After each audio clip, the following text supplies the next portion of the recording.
Hi, and welcome to the Architecture Center of Amsterdam. My name is Jelte, and today we're going to talk about the developments of the last 20 years here in this city. I am not an architect, I'm an architect historian, which means I cannot make, I can only criticize, which is even better here in this situation from my lazy couch. This is the map of Amsterdam, and we are interested in the last 20 years, meaning the pink parts of this map, with all the different time zones seen inside of it. And if I only select the inner city to give you a reference and the pink parts, you can see it's primarily on the outskirts, primarily away from the city center, primarily because of the city center being already full. So although we are going to see projects that are far away from the city center, we are also going to do a few that are very close by. So when you visit, you can start at this architecture center and walk from there to all the different aspects that are close by or easy to go by public transport. Still in this situation where we can sit on our couch and see all the projects possibly before us, we can also show you some projects that are a little bit further out. So first off, right next door to Central Station and to the Architecture Center, it's Eastern Dock Island, Oosterdocks Eiland. This used to be the distribution center of the post office. So they have their big headquarters and a big distribution factory behind it. And they moved out and the city decided, okay, let's change this island into a residential one. So you have a hotel closer to this Central Station, then you have residential parts, and then you have offices and public parts. And this is what it looks like nowadays. This is the situation about 2008, 2009. So on the far left, you have restaurants. Behind it, you have Central Station.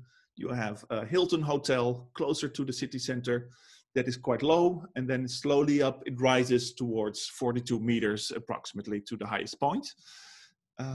So next to the hotel, you have residents. And here at the front, we have the public library and the music school. The one on the left, that is the public library, the central one, the major one. And the architect here decided to make it as open as possible. So you can look inside, see what's happening, get invited in, etc. But if you only use glass, because it is so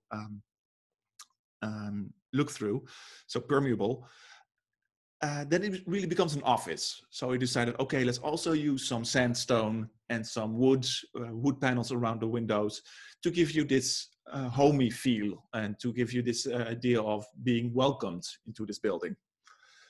Right next door, that is the music school. And over here, all the walkways are on the outsides and the classrooms are on the insides, primarily to prevent the sound from going outside, but also to prevent sound from outside to go inside of the building. Because if you look closely on the bottom right, you can see the trains passing by. So you don't want that sound going inside of your concert. Now this right side facade is quite boring. There's nothing happening on it, primarily because, well, there's going to be a building built next door. This is the side alley that we see here. Because of the crisis of 2008, 2009, the last plot was not built yet. So they decided to wait for it a little bit until the economy catches on. And eventually they have started to build this thing. This is still a rendering. This is what it's going to be. On the left side, you can still see the public library. The music school is behind the new volume of 42 meters. That is the same volume as the old post office headquarters. It's just moved over. It shifts a little bit on the plot itself. And the one on the right, that is the headquarters of Booking.com, made by UN Studio, the architecture firm from Caroline Bos and Ben van Berkel. That is planned to be finished next year. If you follow the train tracks, you get to the Funen. Funen is an old industrial spot, and it has been transformed also into residential. But still, the trains are passing by, so they decided, let's make a big wall of houses alongside the train tracks and the roads. And behind it, we can make this park landscape with pavilions of houses inside of it.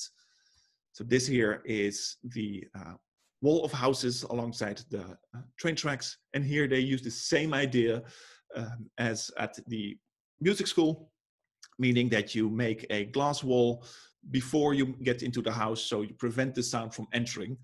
And it is made by the same architects. That's why they look alike a little bit. And behind it, you see this very lush, serene environment with pavilions all over the terrain.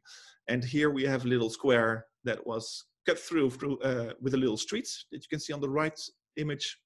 And you have houses on both sides of that little streets. And every house has the same volume. But as you can see, the rooftop shifts and you have patios with the light getting inside. And depending on which house you take, you have a very high ceiling or you have a lower ceiling, but you have the same volume. Now, also very close by to the architecture center is the Navy base, the former Navy base. This is the newest part of Amsterdam, although it has been here for 350 years, because this has been closed off for quite a while. This was off limits for us civilians. And the Navy is now giving it back to the city, although you are still on military terrain. And as you can see, it also has this pavilion type structure with all kinds of little buildings spread out into this lush green environment. And some of the buildings have been given back to the public and have been transformed. And these two have been transformed by Bureau Sla. And, oh, not touching my face, sorry. The one on the left is this Corbusier kind of style of building on stilts with a concrete core, and they gave it a new facade. And in 2016, this terrain was used for the a big congress of the EU. And since all the countries and their heads of states were going to this terrain to talk to each other, the architects decided to make new window panes out of wood, representing the different flags of the different EU members. Now, since Brexit, there's now a debate of removing one of those window panes. The one on the right, that is part of the Science Museum close by, and they decided to put a new facade in front of it, and it's all about reusable materials. So the blue grid that you see in front of it is actually steel plates that are used to cut pieces out for car parts and bodies of cars. So this is the leftover of the sheet metal, and they decided to use two of those sheet metal plates and shift them in front of it to give this very colorful and dynamic facade in front of it. Now, a little bit further out, you have the island group of Eiburg.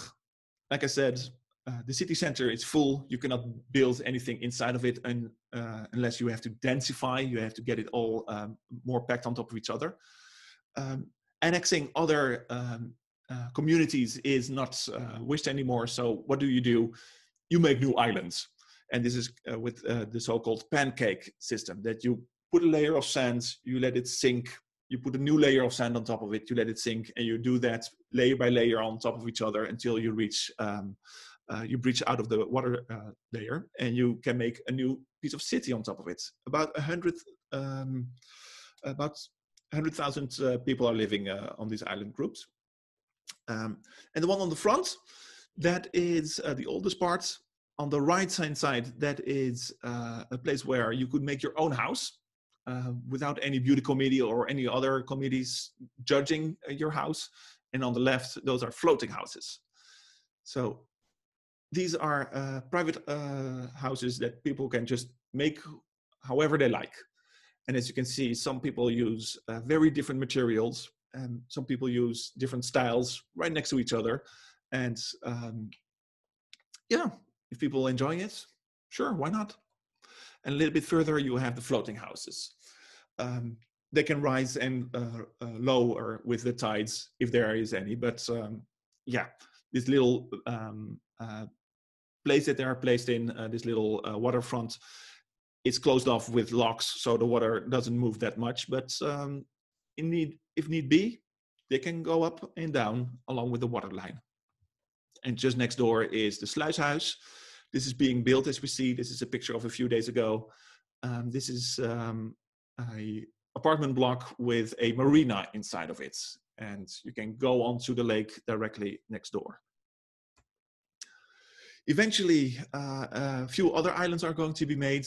This is a rendering of Centrum Islands that is being developed as we speak.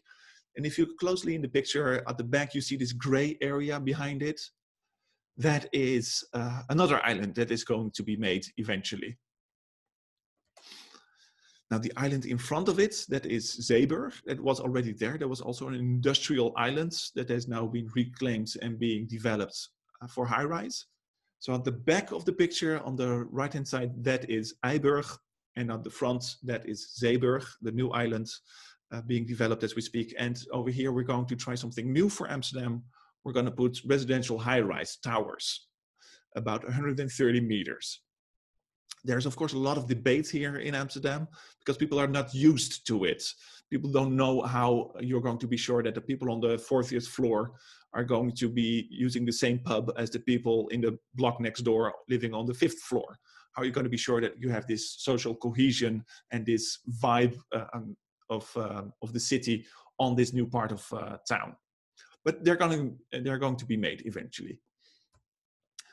Now, in the southeast, we have developments of the last 20 years along the Amsterdam Arena, the big stadium. That is from 1996, and everything around it has been developed over the time of the years. And this is primarily a nightlife district and offices. And on the left-hand side, we see the Arena Boulevard with the arena at the back and big shops in front of it. And on the left-hand side, that is a music hall. It used to be called the Heineken Music Hall, but they changed sponsors, so now it's AFAS Live. And when that just changed, I had no idea it changed, so I was like, where's this venue? I've never heard of it. Where do I have to go if I want to go to the concert of this band? Also, there's a big IMAX movie theater built in the same block. And a little bit further out, is another stage that we're going to see in a few moments. Before that, how to get there on this beautiful train station with a lot of wood raised above the ground, so buses and pedestrians can go underneath it from the office center to the arena. Is all gorgeously made, all built in the last 20 years. And this is the Ziggo Dome. This is, if I say correctly, about 12,000 people. The AFAS Live is about 3,000. This is 12,000, and then the big concerts are held in the arena, in the stadium. And this facade is full of LED lights, so it can give beautiful light shows during the night. If you go a little bit further, you go to south. South is just like the city center, completely done already, so you cannot make anything inside of it. So it's primarily here along the highway that we made the south axis. This is our World Trade Center. This is the place where big offices and banks and lawyers, etc., have made their headquarters. Now, this was developed in a time period just before the financial crisis of 2008, 2009. So before that, all the big office towers were already built, but the residential towers were not there yet. Now, they have discovered that if you have a ratio of office to house of 1:1, you have a very nice dynamic neighborhood. If you just make it residential, it becomes a sleeping town. If you just make it office towers, it's dead after 6 o'clock. So this neighborhood for a very long time, had nothing after 6 o'clock. Everybody left. But nowadays, all the towers of the residential parts have been built. These are the residential parts. So nowadays, it's a very nice vibe. And one of the most iconic buildings is the one on the left by Vignoli. That is a office center with a staircase on the outsides in case of fire. But the fire brigade said, no, this is not safe yet. But the architect said, well, I'm going to keep it regardless. So this is the most iconic one. And next door is a tower that is horizontal. This used to be the headquarters of a bank. Nowadays, they left it. But this is also along the highway. And we call it the shoe. I wonder why. So these are the residential blocks that are around it also. So nowadays it's a more vibrant piece of town. And eventually this thing is going to be made by Dutch firm MVRDV. And on the right hand side, you see a picture of what is that is still being constructed as we speak. We go to north. North is also an industrial part of town with residents behind it. But along the water dock, that has always been very industrious. And the industry has been pushed out further and further out of town towards the west side of the city. So this terrain here used to be owned by Shell, and they gave it back to the city to be developed into residential areas. So you see the first houses being made already. This picture is about 2010 approximately. So along the water, we have the old headquarters of Shell. The tower has been transformed into a hotel, nightclub, offices, and an enormous viewing deck on top of it with some swings that go above 100 meters of nothingness. And as you can see in the rendering on the top left, some new towers are being developed and planned. And two of them are being constructed as we speak. And on the left-hand side, you see the film museum at I, film museum with 4 different cinemas inside, and it is a reason for us Southerners to go to north, because north has always been the other side. You can imagine in the cities where you live, you also have the other side of the highway, the other side of the railroad, the other side of the canal. Amsterdam North has always been our other side, and thanks to the developments along the waterfront, it is now being integrated into the rest of the city as much as possible. And also a metro has been built, so it is now completely part of town, part of the city. A little bit further up is Bijksloterham. That is also an old industrial, very dirty ground terrain. And during the crisis, the city said, yeah, we're not going to develop this because it is just too dirty. So a few architects and other environmentalists decided, okay, how about we do it ourselves?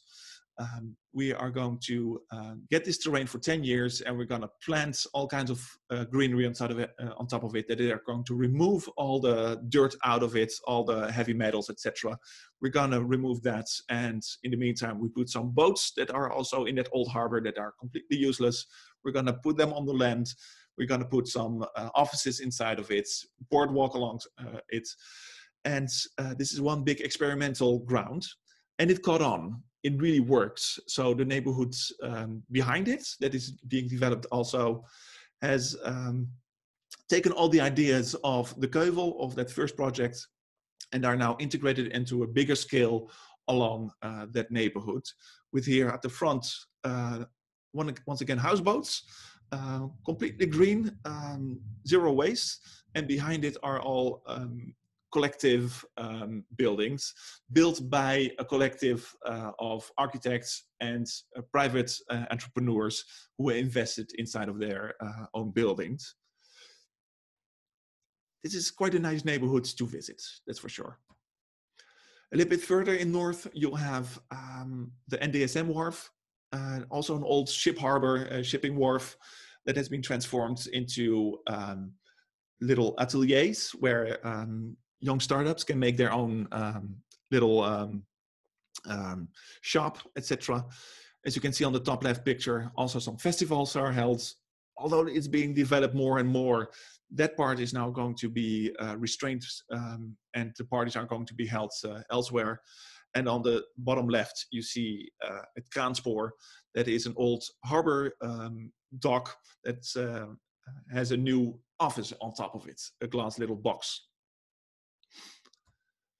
Now in West, once again, it is full. It is already completely built, so changing it is very slow. Still, there's a big industrial part in the middle of it, the Markthal. The place where all the food is brought into the city and then distributed to all the restaurants inside of the city center. That has always been off limits and is always blocking your way from the city center towards west. And the south side of it is going to be given back to the city, and the food center is going to just stay on the north. And this is one of the renderings of what it's going to be, with in the middle a monument of the old market hall. All residents on the bottom, and the food center is being pushed further and further up northwards. The Houthavens, an old harbor district that is also completely useless, has been transformed already a little bit. And this is the headquarters of, I believe, Tommy Hilfiger or Björn Borg. I believe it's all clothing. The whole fashion industry has moved to this neighborhood. And eventually, this is going to be residential also. So this building has been built in a way that it is now an office, but it can be transformed into residence very easily. And also further in the Houthavens, you have the Pontsteiger. This one is one of the first that was finished in this new neighborhood, along the water line, being a big icon. Further west, you have the new neighborhood New West, a neighborhood that is quite difficult to go from the city center if you are here on just a few days. But over here, we have the possibility to still see it. And over here, we have a school. This is the Brede School by Marlies Reumer. And this is a very diverse neighborhood. So to celebrate this diversity, she used this brick building, but used the bricks in a different type, in a different way. So the squares that you see with all the circles inside are prefabricated panels of 1.4 meters by 1.4 meters, quite big actually. And the roses inside the circles are made out of brick. And this is a school, a daycare, sports facilities. It's a really big multifunctional building in the middle of this new and very diverse neighborhood. Further out, we have Parkrand. And this is also getting a little bit more densified. You see, everything here is about 60 residents per hectare, and thanks to these buildings, you can get a little bit more residents inside of it. And this is a big rectangle that has little holes taken out of it. So now it is 5 towers with a big plate on top of it. So most of the plans in the cities are on the outskirts. Here we have a plan of everything that's going to be built until 2025 as of 2015. So some projects are still finishing, others are finished, and these are the places where most of the new projects can be realized. So I hope once this whole crisis is over, you can come and visit and take a tour into all these little neighborhoods. Now, eventually on the northwest side, there is the plan for Parkstad. 100,000 people are supposed to come live over here. The south sides and the east parts are already finished, and depending on how quickly the industry is leaving the inlets, that is going to be built also further down the years. So here's in a nutshell a little tour through the developments of the last 20 years in Amsterdam.